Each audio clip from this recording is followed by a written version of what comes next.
नमस्कार दोस्तों, बहुत बहुत स्वागत है आप सभी का हमारी 2 मिनट स्टोरी में। दोस्तों, आज की कहानी बहुत ही खास है। आइए जानते हैं बांके बिहारी जी में कैसे बसते हैं भगवान श्री कृष्ण और राधा रानी के प्राण। बहुत ही अच्छी पौराणिक कथा है। आइए सुनते हैं आज की कथा। पूरी कथा आप लोग जरूर सुनिएगा और नए होंगे तो मेरे चैनल को प्लीज सब्सक्राइब कीजिएगा, ज़्यादा से ज़्यादा शेयर कीजिएगा। आइए सुनते हैं आज की पौराणिक कथा। स्वामी हरिदास की उपासना से प्रसन्न होकर वृंदावन के निधि वन में बांके बिहारी जी प्रकट हुए। बांके बिहारी में श्री कृष्ण और राधा दोनों का ही वास है। ऐसी मान्यता है कि बांके बिहारी जी के दर्शन से सभी इच्छाएं पूर्ण हो जाती हैं। आइए जानते हैं आगे की कथा। मार्गशीर्ष मास के शुक्ल पक्ष को पंचमी तिथि को स्वामी हरिदास जी की उपासना से प्रसन्न होकर वृंदावन के निधि वन में बांके बिहारी जी का प्राकट्य हुआ था। इस प्राकट्य उत्सव को बिहार पंचमी के रूप में मनाया जाता है। इस दौरान मंदिर को भव्य तरीके से सजाया जाता है और विशेष पूजा अर्चना की जाती है।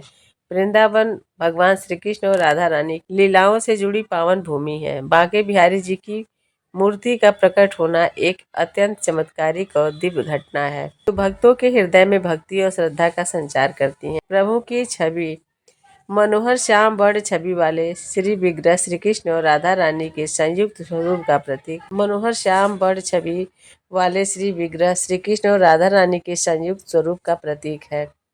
बांके बिहारी नाम का विशेष अर्थ है। बांके यानी तीनों स्थानों से झुके हुए और बिहारी नाम का अर्थ है वृंदावन में विहार करने वाले। श्री कृष्ण की यह मुद्रा भक्तों के लिए उनके प्रेम और लीलाओं का प्रतीक है। गोपियों संग रास लीला। संत हरिदास जी श्री कृष्ण और राधा रानी के अनन्य भक्त थे और वृंदावन के निधि वन में साधना करते थे। निधि वन के बारे में आज भी मान्यता है कि यहाँ पर हर रात राधा कृष्ण गोपियों संग रास लीला करते हैं। स्वामी हरिदास जी सखी संप्रदाय के प्रवर्तक थे और वृंदावन में राधा कृष्ण की लीलाओं का गान करते थे।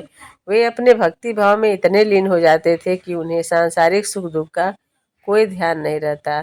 मान्यता के अनुसार स्वामी हरिदास जी को राधा जी की एक सखी का ही स्वरूप माना जाता है, जिनका नाम ललिता था। प्रकट हुए राधा कृष्ण। मान्यता के अनुसार एक दिन जब स्वामी हरिदास भक्ति और प्रेम में डूबकर भजन गा रहे थे, तो राधा कृष्ण उनके भक्ति से प्रसन्न होकर स्वयं उनके सामने प्रकट हुए।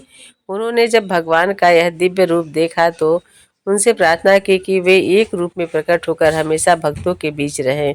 उनकी प्रार्थना पर राधा कृष्ण ने एक दिव्य मूर्ति का रूप धारण किया। यह मूर्ति बांके बिहारी जी के नाम से प्रसिद्ध हुई। पूरी होती हैं इच्छाएं, यहाँ पूरी होती हैं सब इच्छाएं। आइए जानते हैं। बांके बिहारी मंदिर में स्थित मूर्ति की विशेषता यह है कि इनके दर्शन मात्र से भक्तों को राधा कृष्ण के दिव्य प्रेम का अनुभव होता है। स्वामी हरिदास ने बांके बिहारी जी की इस दिव्य मूर्ति को निधि वन में स्थापित किया था। प्रारंभ में इस मूर्ति की पूजा निधि वन के भीतर होती थी। समय के साथ भक्तों की बढ़ती हुई संख्या को देखते हुए बांके बिहारी जी का मंदिर बनाया गया। बांके बिहारी जी के प्रकट होने की कथा भक्तों को यह संदेश देती है कि सच्ची भक्ति और प्रेम से भगवान को पाया जा सकता है। वृंदावन आने वाले हर भक्त के लिए यह स्थान भक्ति का अनोखा केंद्र है, जहां बांके बिहारी जी स्वयं अपनी कृपा दृष्टि से भक्तों को आशीर्वाद देते हैं। ऐसी मान्यता है कि विग्रह रूप में भगवान के दर्शन सभी इच्छाएं पूर्ण होती हैं। दोस्तों, कहानी आज की यही समाप्त होती है। कहानी कैसी लगी आप लोग जरूर बताइएगा और प्लीज़ मेरे वीडियो को ज़्यादा से ज़्यादा